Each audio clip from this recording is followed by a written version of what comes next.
سر د عوامي نیشنل ګوند چې څومره غړي دي یا څومره ملګري هغوی اکثر یو خبره کوي قوم پرستي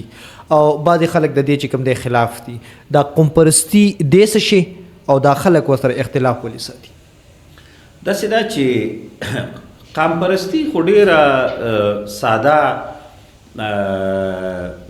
فنامنا ده او تاسو وګورئ که ما سارم شاید چا سره دا خبره کوله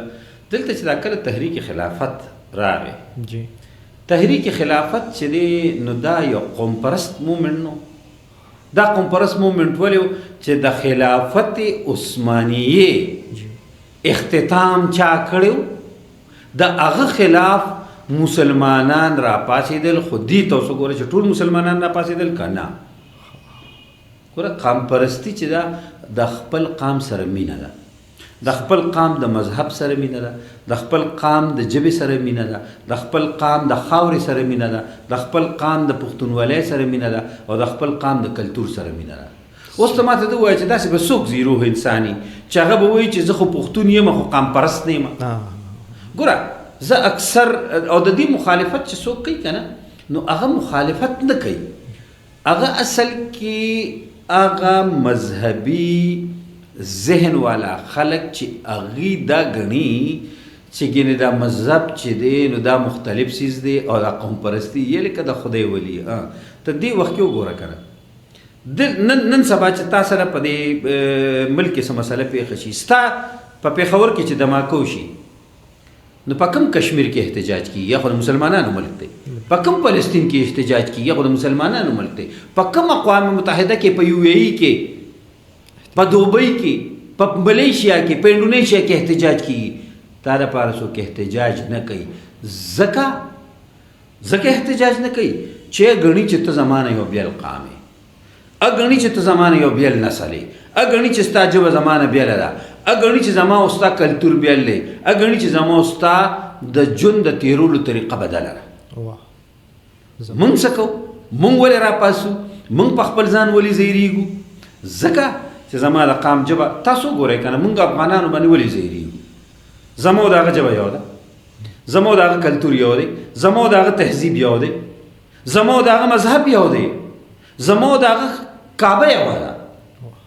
زما او د هغه پیغمبر یو دی زه د هغه نه څنګه ځان بیل کړم اوس زه خو دې ته قام پرستي ویم په افغانستان کې ناست 1 کروڑ خلک به هم دې ته قام پرستي وایي چې په ما ځایریږي خو که په افغانستان کې څوک چارواکي ناست دی او هغه وایي چې قام پرستي حرامه ده نو بیا را تا نن لاره ولې بنده کړې ده دا تا چې کومه لاره بنده کړې ده دا د قام پرستۍ په تصور باندې اوس ځان پوه کړه دا تا چې اوس کومې اړیکې شروع کړې که نه نو دا ته اوس د قام پرستۍ په اړیکو باندې سر ته ورسېدې دلته په پاکستان کې راشه دلته په پاکستان کې د ټولو نه زیات مخالفت د قوم پرستۍ چې دی نو اسټیبلیشمنټ یا پی ټي آی به د هغوی په پی ټي آی ایز ا پولیټیکل پارټی به کوه نن تاسو وګورئ پی ټي آی کوم ځای ولاړه ده نن هغوی موږ ته وایي چې تاسو ټیک وئ قوم پرستي ټیک وه موږ غلط وو دوی د قوم پرستۍ پورې ملنډې ونه کړې په اسمبلی کې ملنډې ونه کړې د اسمبلی نه بارې ملنډې ونه کړې موږ به ورته دا وایي چې یرور مې موږ یو پښتون قام یو زمونږ 5-6 کروړه آبادي ده دا 6 کروړه چې دی نو موږ د یو بل نه ځان تاسو ګورئ ته چېرته کراچۍ لاهور ته پنجاب ته بر ملک ته لاړ شه هلته د یو پنجابي پاکستاني را رواني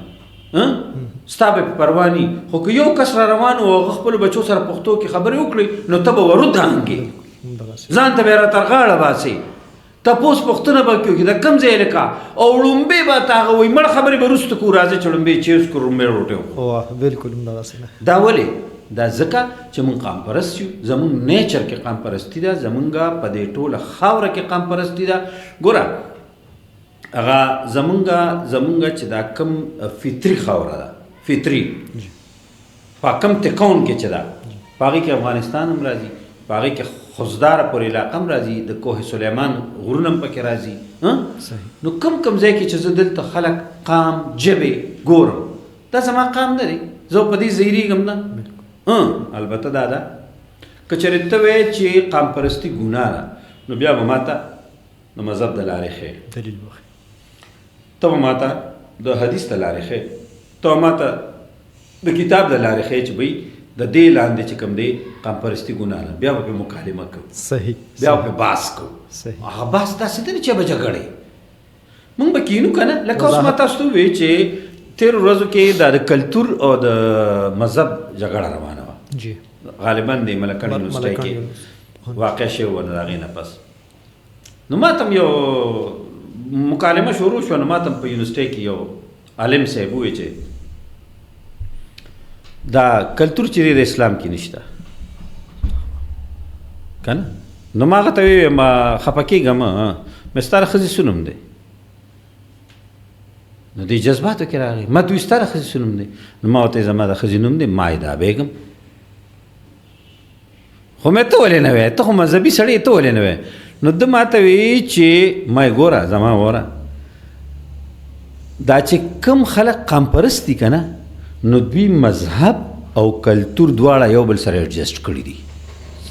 تا نه دی ایډجسټ کړی. ولې؟ اسلام کې خو په دې ممانعت نشته که نه چې ته د خپلې ښځې او د خپلې خور او د خپلې لور نوم چاته ووایه، خو ته پټې. نو چې ته پټې نو ته د دې مطلب دا دی چې ته مذهب نه فالو کې، ته کلتور فالو کې. دلته تا په کلتور په ځان باندې دونه حاوي کړی دی چې ته اوس کلتور فالو کې، ته اوس مذهب نه فالو کې، حالانکه مذهب په قطعا نشته. بیا موږ پښتنو سره یو بله مسله څه ده؟ بله مسله دا ده موږ به ښځه بوځو ډاکټر له که نه، ډاکټر ته به څه وایو؟ ډاکټر صاحبه زما وایف ده. هلکه پښتنو کې دې دپاره خپل ټکي دی کور ودانه، پچا چې کور ودان دی نو ته کور ودانې په ځای دا ټکي استعمالوې چې دا ګینې مهذب ټکي دی وایف. خور چې ډاکټر له بوځي، ډاکټر صاحب دا ششټر مې راوستې ده. لکه فار ګاډ سیک دا ستا خور دا د دې خپل نوم دی، ته دوی ته ووایه دا خالده ده،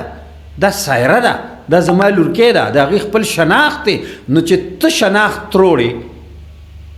ته به مخکې څنګه ځې؟ ته به د دې بنیادم شناخت او شخصیت څنګه جوړې؟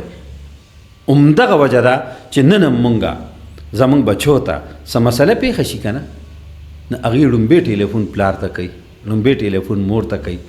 هغې سټیټ ته نه کوي، هغې ریاست ته نه کوي، هغې ادارې ته نه کوي، هغې پولیس ته نه کوي، ځکه چې ما خو ولې د خپل ذات شناخت ورکړی نه دی. د هغه شناخت اوس هم ما پورې تړلی دی. نو چې د هغه شناخت ما پورې تړلی دی، د ده شناخت په کله پیدا کېږي چې دی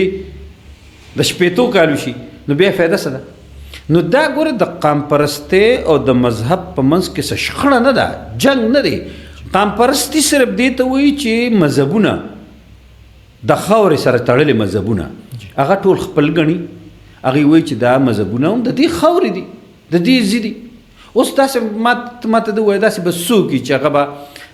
د خدای د مذهب نه، د الله تعالی د کلام نه، د رسول د پیغام نه انکار کوي؟ داسې خو څوک هم نشته. او که څوک وي نو خو به د بل مذهبي که نه. نو موږ سره په خپل مذهب کې د بل د مذهب دپاره څه آډر دی او به فالو کوو که نه. دغې ته موږ قام پرستي وایو، دوی ورته چې دی کفر وایي. نو دا عجیبه خبره. صحیح صحیح.